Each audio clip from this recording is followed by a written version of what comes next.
Thanks, Julia. Production is failure, and failure as a site of production is what I think when I read Mike Kelley's own thoughts about his project, Mobile Homestead. Kelley seems ambivalent, to say the least, about the success or integrity of his piece. He writes, or wrote, as public art intended to have some sort of positive effect on the community in proximity to it, the Mobile Homestead is a total failure. Detroit is a poor city, and I don't believe that the funding exists to organize the social programs associated with the project, or to even cover the operating costs of Mobile Homestead. The work could become just another ruin in a city full of ruins, end quote. It is self-alienating then, inviting us in even as it betrays itself. The means and manner of its construction, require concessions to exactly the sort of socially acceptable lies Kelley seems to criticize in his work. The surface of his home, with its water fountains, legally required fire extinguishers, exit signs, handicap-accessible entryways, awkwardly public offices, and second-hand furniture, invite our ingress even as we question it, pursue it, curiously, selfishly, unsure if we are allowed or not, touring our own thoughts about home as we wander, trying to remember how Dad put that shoe I was thinking of away, where it got lost inside of our dog who ate the laces, and I was so embarrassed by its antics, the way it ran around, dragging its ass across the carpet, while it shit string, or how we kept the cat outside and hadn't seen it for days when you get pets that's kept well inside, like fish, that fish that we buried in the backyard in a shoebox under a tree, remember? We gave it a funeral, which was odd for a fish.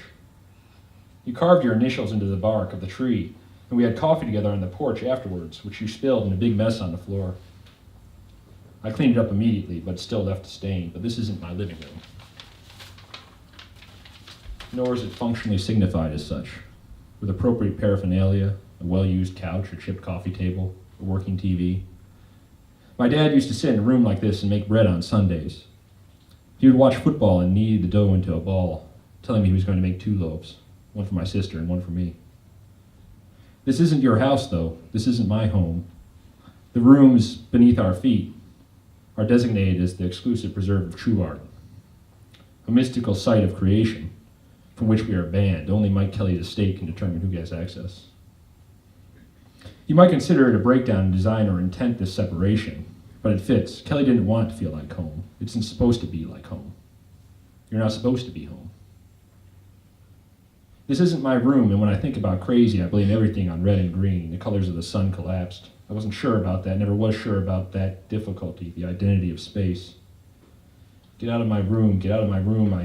I hid porn in my room back in Adrian where I was a boy. Under a little electric organ I never learned to play. When my mom cleaned it, she would find my porn and take it. I never learned why, we never talked about it.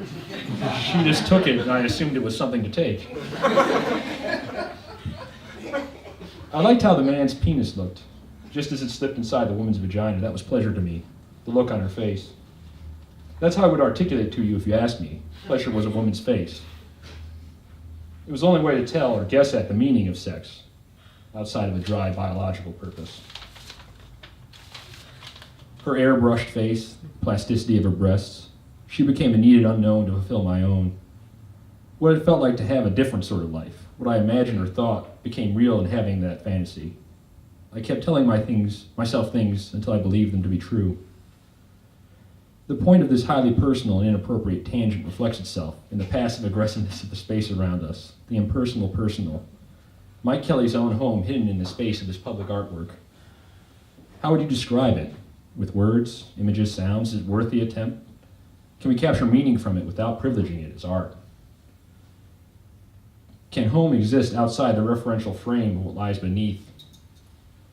What do we care about it outside of its aesthetic pleasures for us? If we are not entertained or seduced into some illusion of shared experience or consciousness, intrigued by the ambiguity or irony of the site itself, Mike Kelley's home? The Mike Kelley? What can we really say about it? What an interesting idea, what a cute premise. How are we to reclaim this site as success? How can we examine it as a mode of production rather than a site of failure? What can we say about the idea of use or usefulness in art when Kelley himself predicted it would end in ruin, that the site would abandon itself to failure? Is it in us to bring meaning to it? Do our own subjectivities, our own memories of home, bridge the gap between the personal and impersonal? Can I reflect on my dead cat Fuzzy and how, suffering from kidney failure, she used to sit for hours into the same chair, breathing shallowly, shedding fur in clumps until my mom put a plastic bag over her head and euthanized her, without alienating myself? Can my personal experience, rather than holding me in contempt of these proceedings, our attempt at the communal, somehow connect us to one another in that unself-conscious space, threatening to give way? Can we make something home-like out of it, our own alienation? I've been working 3 days to come up with a better segue or introduction for the rest of our readers, something that doesn't make me cringe or feel corny. Well, all I can do is acknowledge that awkwardness has its place, especially at home. Thank you.